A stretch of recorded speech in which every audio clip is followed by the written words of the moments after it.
Hello. So today I wanted to do a 2-week kind of follow-up on the Salt New York Sneaky Balm.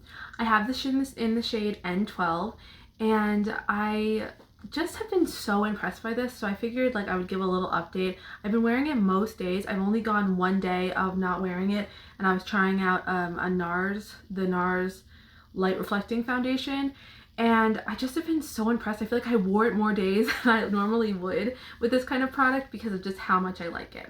So let's start out with just a little bit of details on it. It's $16 on the website, but they often have like sometimes bundle deals. I know when I bought this, they had like buy 3 tints, so any of their skin tints. So you could do blushes, you could do their illuminators, bronzing shades, and you could get one of these and you get 2 free. So that's what I did, and I think it was like $48 for 5 of their products, so that was a really good deal for me.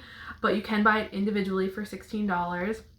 And what I think is interesting about this kind of going into it, I have dry skin, so the hydrating, what do they call it? The hydrating skin tint was kind of immediately like something I was interested in. And wanted to see like kind of how hydrating it was, or really not how hydrating, but how glowy it made my skin look. What I will say is that on my dry skin, it gives the finish of like skin-like effect. I mean, I have it on now. I have no powder on my skin. It just looks like skin. I have seen a couple of reviews recently, and some of the people that I saw it on them, like their skin looked very glistening with it. So I'm not sure if that was like the skincare they had on underneath or not. I'm wearing Chantecaille. It's like the blue light filter serum and then the Bader Rich Cream. And I let that sit for 20 minutes before I started applying my makeup. I don't know if like that sort of makes it look maybe a little more glowy if you have your skincare on, like just put it on and then put this over it. But I would say for my dry skin, giving my skincare a little bit of time to settle in. I also did apply right before I put it on. I put a little bit of my Luminous Botanical face mist from OG, and I love putting that on, and I kind of use that throughout the day if I'm feeling dry. Not so much the foundation looks bad, but if my skin's feeling a little bit parched, I will use that with this product, and I liked it a lot.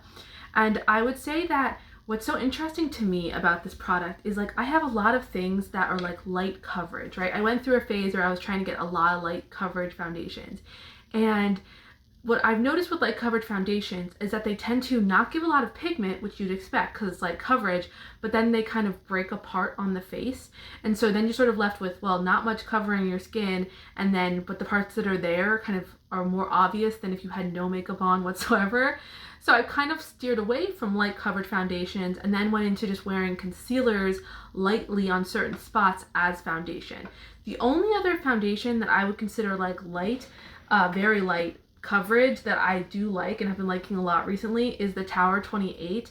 And this is the, what do they call this? Sunny Days. This is also a very light foundation, and it's pretty, it's lighter coverage than the Sneaky Balm, but it is not very detectable on the skin, so I'm okay with that, right? Like, and this has an SPF, so it's sort of a double use product, but it actually is not very detectable on the skin, so of light covered foundations. But other than that, I've tried so many different versions, and I'm just like disappointed in general. And I would say when I watched Kiki's video, who's the owner of Salt New York, she sort of like undersold this product to me. I mean, I was excited, I was gonna try it, but I think that she sort of made it seem like it wasn't gonna have that great of wear, which was expected based on the type of product it was. And like, I feel like that's not been my experience, and that could be because I have dry skin, but I've noticed that when I wear this and sort of the all day wear of like putting it on in the morning, I take it off maybe around 7 or 8. You know, I'm not like a 24-hour makeup user right now, but it looks great. You know, I think it's interesting because I will often try products and they'll be like, this lasts for 70 hours, and then it'll end up being like literally, 4 hours later, and I look in the mirror and all of a sudden, like, I literally am startled with how bad the foundation looks. This isn't like that. She said that it was gonna fade nicely throughout the day, and I also haven't had much fading. I feel like when I wear this, it sort of just looks like how it looks, and then I take it off. Like, I've been so impressed with that. I think maybe if you have oily skin, you might have more of that fading. Maybe that's who she was referring to when she said that it would fade, but I feel like I was like you told me that this was gonna wear off, and I feel like it looks great.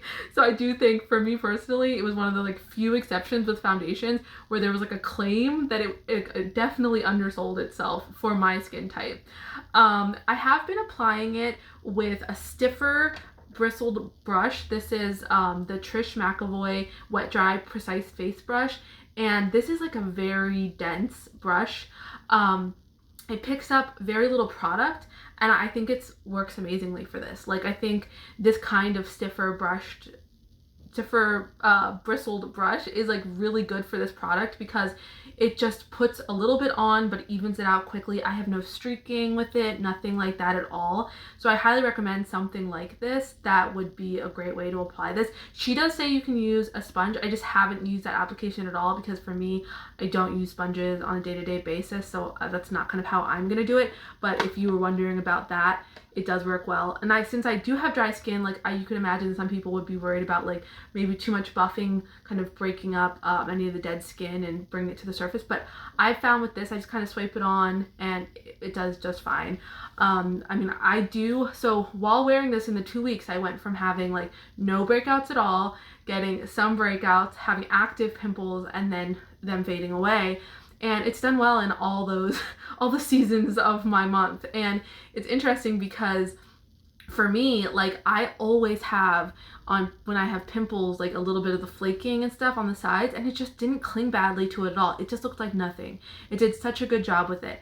Now I'm going to talk about my problem areas in case these are your problem areas and what I noticed with it. So my problem areas typically with foundations are right here, like in this front part of my cheek, because my pores are a little bit bigger there, on the actual like top of my nose, my pores as well, sometimes right in here in between my eyebrows. For some reason that's a spot that tends to gather foundation like crazy. It's not that dry in that area, but it's usually a spot that gets it.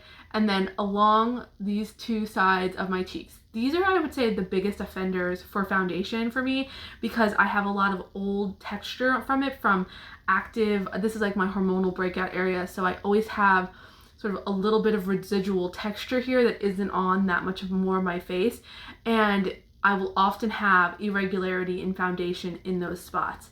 And what I will say is that this did a great job with all of those areas. I don't have like, not any of the times I've worn this so far, and I've worn it over, pimples, over all those types of things happening. It has not settled strange into those areas at all. Okay, let's talk about how like heavily pigmented it is as far as covering up spots. So what I would say is that this does give like a really good light coverage, and it's a light coverage that allows your skin to peek through. I built it up like in a couple of layers, but I don't go like, I'm not trying to build it to medium or full coverage or anything like that. It does not cover up so I have like melasma from after my daughter's birth, and it's like a melasma sunspot kind of thing. It really doesn't cover that, and it does kind of neutralize my under eye, but I've been using like usually other products from under my under eye just because I think they give a little more coverage. And I do notice that like for some reason when that's this area, when I manipulate like my blush or my highlighter, when I was using this underneath my eyes, it just sort of faded a little bit there, but like I just haven't been putting it there. I just put my concealer and it's been totally fine. And I would say that it does a good job on the pimples of not like, as it dries throughout the day, it doesn't get crusty on the pimple. Like sometimes you have foundations and all of a sudden it's like, wait, the pimple didn't even look that bad, and now all of a sudden there's like a lot of foundation on top of the pimple. It does not sit strangely on pimples at all. So I've been like super impressed by that. Now she has like 12 shades at the moment, but she is going to be coming out with a lighter shade. The N12 is the lightest that we have right now. I can't wait to try a lighter shade of this. This shade is a little bit warm for me. They're just like a hair darker than I'd want to go. I'm in front of really bright white lights, so it does make me look a little bit, I would say, like washed out compared to how I look in real life with it, but it's a super good color. And I actually think in summer, if I get any amount of color, it would be a good color match for me. But I'm like no problem using it at all. And I think a lot of that is to the light nature of this product. So I think for me, this is like, when you talked about, like people talk about like going viral for foundations, and that like Kat Von D or the KVD Beauty balm going crazy this summer, and everybody was like, this is amazing for a balm, and then I tried it and it was horrible. And I'm like, I just really hope this foundation goes viral, because it actually is that kind of no makeup look that like I think so many of us are looking for. I personally just want my skin to look good, and then I can put color products on top of it. I just want my skin to be evened out, and this really provides that. I wish they would have had this 10 years ago. I mean, I wish I could have been wearing this for the past 10 years, because it serves that that purpose of such fast makeup. And like earlier today I filmed my video of just putting on this look, and this took like 2 minutes of my time was putting on this, and then I put on the concealer. But it's such a fast application. There's just, you can't beat it. And the fact that it's in this tin, I can just move it around. It's so easy for me. And I'm like through the roof with it, like so happy with this product. I really can't wait till she has another product. I hope that this is a huge launch for her, and that a lot of people talk about it, because I think it's such an amazing product. Okay, so I hope this review helped you if you were on the fence, if you have dry skin, if this was something that appeals to you, maybe you want to check it out too. And if you have any questions, please let me know.